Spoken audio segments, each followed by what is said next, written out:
नमस्कार. मी आज बनवणार आहे साबुदाणा आणि उकडलेले बटाटे यांचे पराठे. तर त्यासाठी मी हा साबुदाणा घेतलेला आहे आणि हे उकडून बटाटे घेतलेले आहेत आणि त्याला बारीक केलेलं आहे त्या बटाट्याला.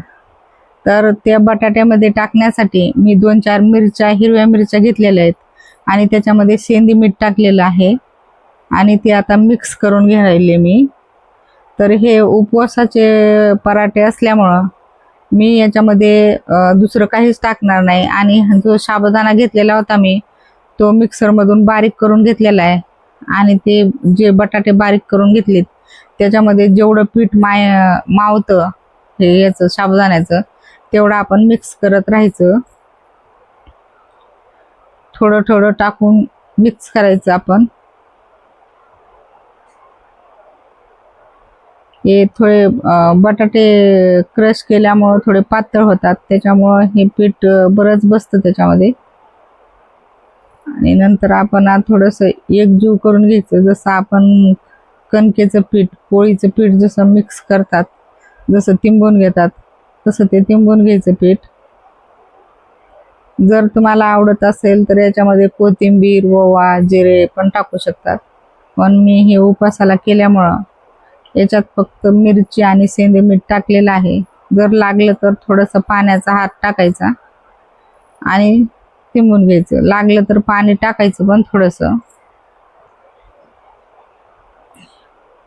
आता मी ह्याला चांगलं तिंबून घेत आहे. थोडंसं जरा एकजीव करून घ्यायचं त्याला. आता मी ह्याला थोडंसं 10 मिनिटं झाकून ठेवणार आहे थोडंसं.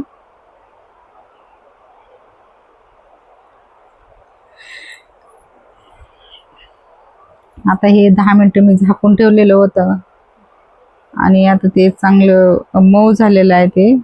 आता त्याचे मी आता गोळे करून याची मी लाट्या करून घेणार आहे, जशा आपण छोट्या पोळ्या बनवतो तशा. तर हे लावण्यासाठी जे कोरडं पीठ आहे ते साबुदाण्याचंच आहे, साबुदाणा बारीक केलेला. थोडंसं हे साबुदाणा मऊ आणि बटाटा थोडंसं हे असल्यामुळं थोडंसं पराठे लाटताना थोडेसे फाटतात. कुणाला कुणाला गोल करायचे असतील तर प्लेट लावून पण करू शकतात, कापून. पण मला असेच आवडतात, त्याच्यामुळं मी काही हे कापलेले नाहीत. एकदम खायला अशा चविष्ट आणि उपवासाच्या दिवशी फक्त साबुदाणा खाल्ल्याने असं तेलकट तेलकट वाटतं, त्याच्यामुळे हे एक उपवासाला चांगला पर्याय आहे. खूप छान लागतात. याच्याबरोबर जे आपण इडलीला चटणी वापरतो, इडली बरोबर खाण्यासाठी शेंगदाण्याची चटणी, ते पण याच्याबरोबर छान लागते.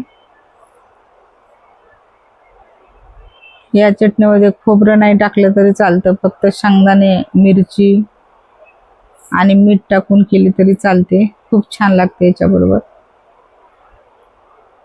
थोडंसं जरा खरपूस भाजून घ्यायचं ते. जर आपल्याला तेल नाही पाहिजे तरी न टाकलं तरी चालतंय, पण मी तेल लावलं याला.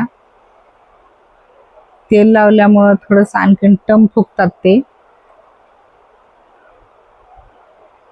थोडंसं खरपूस भाजल्यानंतर एकदम चव लागते.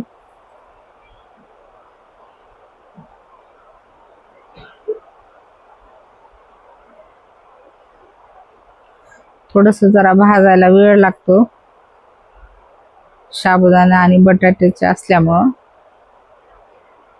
आपल्या पोळी इतके पटकन भाजत नाहीत ते.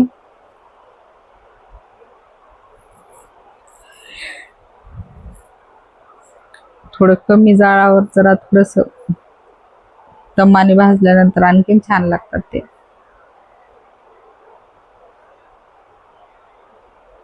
तर आता हे आपले बटाटे आणि साबुदाणा याचा पराठा तयार झालेला आहे.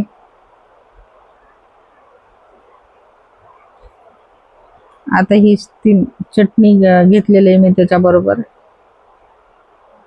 तुम्ही नक्की ट्राय करून बघा.